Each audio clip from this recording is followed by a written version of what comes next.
6%. C'est le recul de l'action Ferrari le jour même où la marque présentait son premier modèle 100% électrique, la Luce, à 640 000 € et plus de 1000 chevaux. Wall Street montait.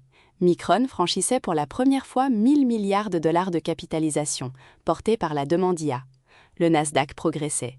Et dans ce contexte où le capital affluait vers la technologie, le marché a vendu Ferrari. Ce n'est pas une journée ordinaire pour comprendre ce mouvement.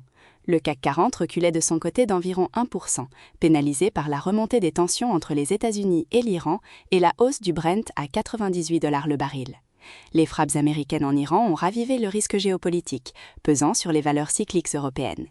BNP Paribas annonçait un renforcement de son partenariat avec Mistral AI pour la cyberdéfense, et la BCE convoquait les grandes banques de la zone euro sur les risques systémiques liés à Claude Mythos, le modèle d'intelligence artificielle d'Anthropic. En une seule session, le marché européen s'est retrouvé à arbitrer simultanément entre guerre au Moyen-Orient, révolution IA et repositionnement industriel. Dans cet environnement, Ferrari a choisi d'entrer. La Luce est un 4 portes de 5 mètres, 2,3 tonnes, 4 moteurs électriques, 0 à 100 en 2,5 secondes. Le design a été co-conçu par Johnny Ive et Mark Newson, les architectes visuels d'Apple. Le message était clair, Ferrari ne copie pas l'électrique, Ferrari réinvente l'électrique avec la technologie comme arme esthétique. Le marché a répondu en vendant. Le mécanisme de la chute ne tient pas à la performance technique de la Luce. Avec 1000 chevaux et une vitesse de pointe supérieure à 310 km/h, la voiture bat la plupart de ses concurrents sur les chiffres. L'explication tient à ce que Ferrari vend réellement et ce que la Luce risque de changer dans cette équation.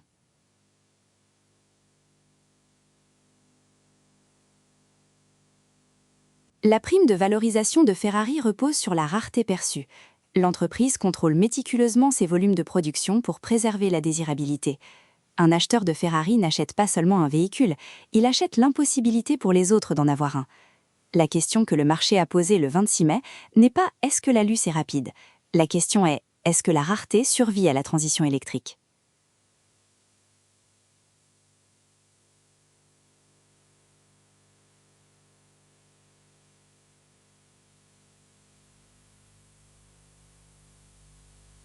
Voici où le signal de marché devient difficile à lire.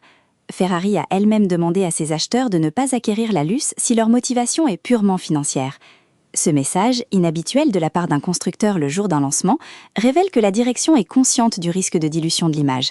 La direction connaît la tension entre la croissance des volumes V et le maintien de la mystique de marque, et elle a choisi de la rendre publique plutôt que de la gérer en silence. Ce n'est pas un aveu de faiblesse, c'est une gestion de signal. Mais les investisseurs ont interprété ce signal comme une reconnaissance que la Luce s'adresse à un client différent du client Ferrari historique.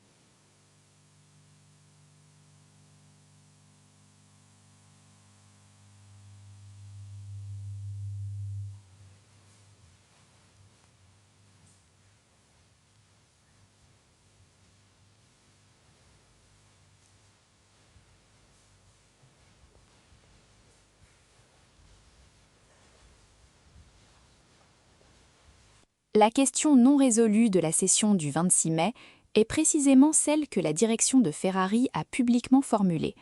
Un constructeur de luxe peut-il imposer sa propre définition de la désirabilité électrique ou est-il condamné à se laisser définir par les Tesla, BYD et Yangwang qui fixent déjà le référentiel de performance ? Le premier signal à surveiller est le carnet de commandes de la Luce dans les 30 prochains jours. Ferrari gère la rareté par les délais de livraison, non pas par les prix. Si la liste d'attente atteint 12 à 18 mois comme sur les modèles V12, le recul de l'action sera considéré comme une surréaction. Si les commandes stagnent sous les niveaux des lancements précédents, le marché interprétera cela comme une preuve que la base cliente ne suit pas la transition esthétique. Le second signal est la réaction de Lamborghini, qui a reporté son premier modèle électrique à 2029 en invoquant un marché pas encore prêt. Si Ferrari parvient à remplir son carnet sur la Luce, Lamborghini sera forcé de reconsidérer son calendrier et la prime de luxe électrique se déplacera vers Ferrari. Si la Luce peine à trouver preneur à ce prix, Lamborghini aura validé son pari défensif et Ferrari aura cédé du terrain sur 2 fronts simultanément. L'action Ferrari avoisinait 291 € en séance le 26 mai, soit un recul d'environ 6%. Le seuil de 280 € représente un support technique observable. Une clôture sous ces niveaux dans les prochaines sessions transformera la vente du 26 mai en signal de repositionnement institutionnel durable plutôt qu'en simple prise de profit sur lancement.